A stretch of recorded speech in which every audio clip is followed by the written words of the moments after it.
I'm Ethan Hayes. In 2024, I stood on the platform of Tokyo Metro Line 7 at Shibuya Station, the hum of the city above a distant echo. I was 35, a tech consultant from Seattle, in Japan for a conference that could save my startup. The station buzzed. Salarymen in suits, students with backpacks, tourists snapping photos. Screens flashed departure times, announcements in Japanese crackling through speakers. The train pulled in, sleek and silver, doors sliding open with a hiss. My friend Yuna stood beside me, her black hair tied in a neat bun, her almond-shaped brown eyes scanning her phone, a faint smile on her lips. At 32, she was my business partner, the coder who'd turned my ideas into reality. We'd met in college, built our app together, but I'd nearly ruined it in 2022, stealing a rival's code, a crime I'd buried deep, hoping it'd never surface. "We'll nail this, Ethan," she said, her voice calm. I nodded, my stomach tight, wearing a grey jacket over a black t-shirt, jeans and sneakers, my laptop bag slung over my shoulder. A man in a dark trench coat caught my eye, scribbling in a notebook, his sharp grey eyes lingering on us. He boarded behind us, sitting across the car, his presence unsettling. The train was packed, the air thick with the scent of coffee and perfume, passengers glued to their phones. A TV screen showed news of seismic activity near Tokyo, a minor tremor warning. I shrugged it off, sitting beside Yuna, her focus on her phone, my mind on the conference. The train jolted forward, lights flickering briefly, a faint rumble beneath us. The Tokyo Metro Line 7 train sped through the tunnels, the cabin a snapshot of urban life, but a creeping unease settled in my chest. I adjusted my grey jacket, the strap of my laptop bag digging into my shoulder, the hum of the tracks, a steady rhythm beneath the chatter of passengers. Yuna sat beside me, her black hair in a neat bun, almond-shaped brown eyes scanning her phone, her calm presence a contrast to my jittery nerves. The car was crowded, salarymen scrolling on their phones, a student listening to music through earbuds, a mother soothing her child. The air was warm, a mix of cologne and the faint metallic tang of the train. The man in the dark trench coat sat across from us, his sharp grey eyes occasionally flicking our way before returning to his notebook. His pen moving quickly. Was he just a commuter or something more?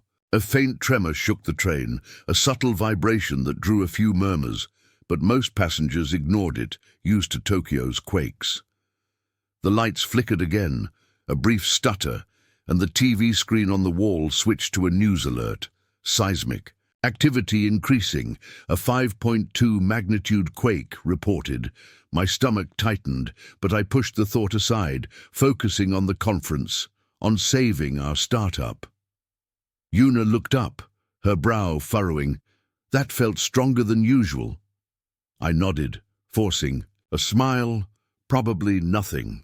But the train jolted harder, a sharp lurch that sent a wave of gasps through the car. A child cried, a phone clattered to the floor, the lights dimming for a moment before snapping back. The intercom crackled, a voice in Japanese, then English. "Minor delay due to seismic activity. Please remain seated."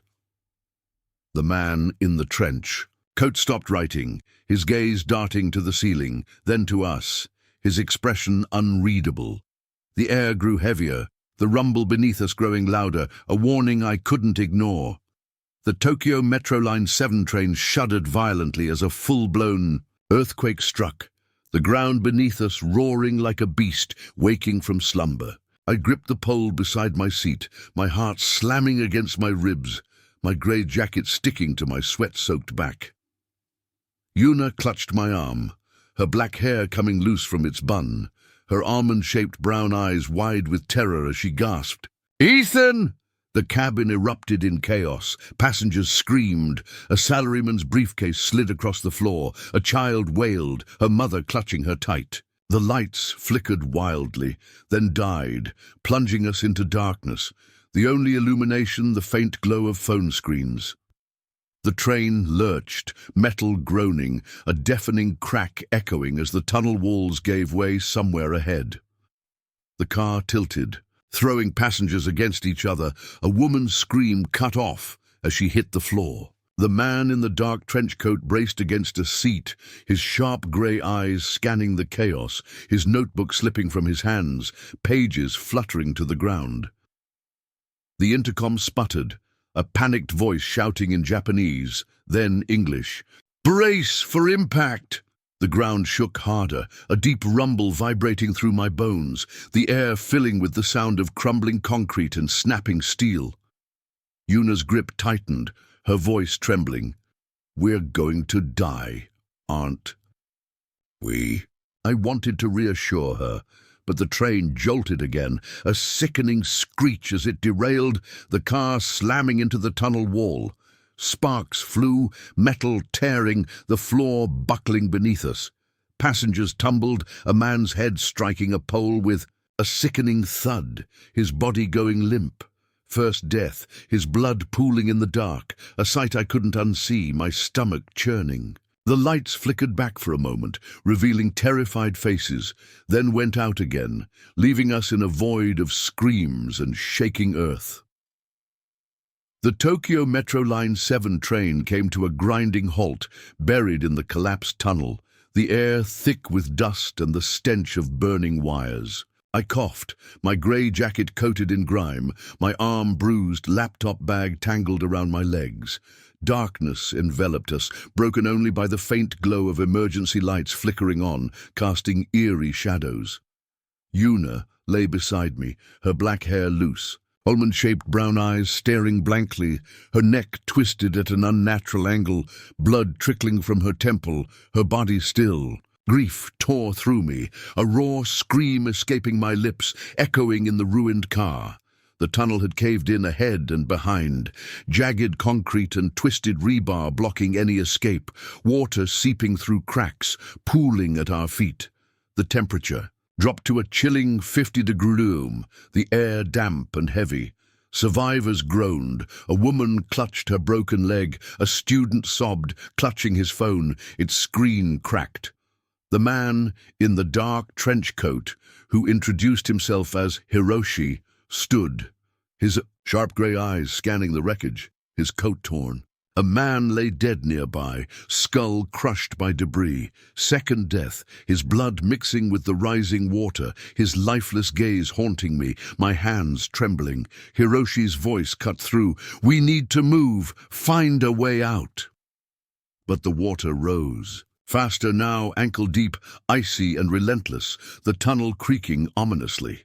A faint hiss of gas leaked from a broken pipe, the air growing toxic, my head spinning. The emergency lights flickered, threatening to plunge us back into total darkness. The weight of the earth above, pressing down, a tomb we couldn't escape.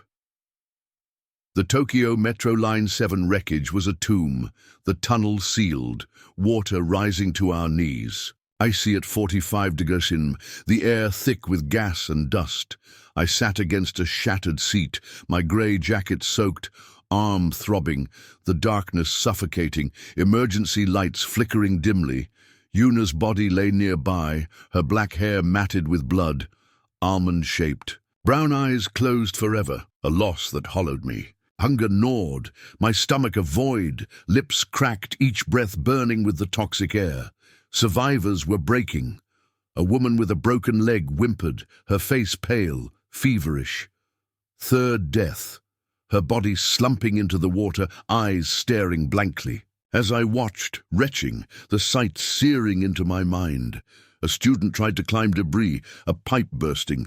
Fourth death, scalding water burning him, his screams fading as I stared, water turning red. Hiroshi, his dark trench coat torn, his sharp grey eyes hard, rationed a candy bar he'd found. But it wasn't enough, hunger driving us to madness. The gas thickened, my vision blurring, whispers in the dark, hallucinations of Yuna. "You failed me," her voice a knife in my heart. The tunnel groaned, concrete shifting, water rising, lights flickering out, plunging us into a void of despair. Days blurred in the Tokyo Metro Line 7 tunnel. Water waist-deep, 40 degrees is a killer, gas choking us, darkness absolute, save for a flickering flashlight Hiroshi held. I shivered, jacket a sodden rag, arm infected, fever burning, hunger a constant ache. Survivors turned feral. A man drank the filthy water, convulsing. Fifth death, body floating as I watched, heart numb. A woman screamed, clawing her face. "They're coming!" Sixth death, she drowned herself. I stared, her body sinking. The water a grave. Panic erupted. A man sabotaged our makeshift barricade. "We're all dead anyway!" Seventh death. Debris crushed him, blood swirling as I watched, helpless. Hiroshi turned on a woman, accusing her of hoarding food. Eighth death. His knife slashing her throat. I watched, trembling, her blood staining the water red. The group fractured. Screams echoing, gas-fueled hallucinations of Yuna, "You're a thief!" haunting me. The tunnel shook, more concrete falling, water rising, the flashlight dying, leaving us in a void of terror, the earth ready to bury us alive. Fourth and fifth days, the Tokyo Metro Line 7 tunnel became a death trap, water chest high, 35 degrees for numbing us, gas burning my lungs. I clung to a rail, jacket gone, arm oozing pus, fever blinding, hallucinations of Yuna. "You'll die here." Survivors were ghosts. A man, maddened, attacked another. Ninth death I watched, his throat torn, blood mixing with water. A woman slipped, drowning. 10th death, her body floating past as I stared, numb. Hiroshi, eyes wild, turned on me. "You're next!" 11th death I fought, his knife grazing me, a pipe falling, crushing him, blood seeping as I watched. The last of my group gone. The tunnel groaned, water rising, concrete falling, gas thickening. I found Hiroshi's notebook, a photo of me, Seattle 2022, with a note, "Code theft exposed." My crime, stealing a rival's code, had been uncovered by Yuna, who'd kept it secret to protect me. Guilt hit, Yuna's voice. "You betrayed me." As water reached my chin, death closing in, my past a weight I couldn't escape. Fifth day, a drill broke through, Japanese crews flooding the tunnel. I floated, half dead, clutching Hiroshi's. Notebook body numb, fever raging. Medics pulled me out, 11 bodies recovered. Yuna's memory my only peace, her blood on my hands. Tokyo hospital sterile, machines, walls cold, medic stitched arm, only survivor. Heart heavy. The notebook held a photo of me in Seattle 2022 with Yuna's note, "I knew about the theft, Ethan. I forgave you." My crime, stealing. Code had haunted me, but Yuna's forgiveness broke me more than her death, a kindness I'd never deserved. In 2025, I'm 36. In Seattle, Yuna's photo on my desk. I sold the startup, started a non-profit in her name, a small redemption. Tunnel haunts, darkness, screams, her voice. Yuna's forgiveness, my only light, a fragile flame in my guilt.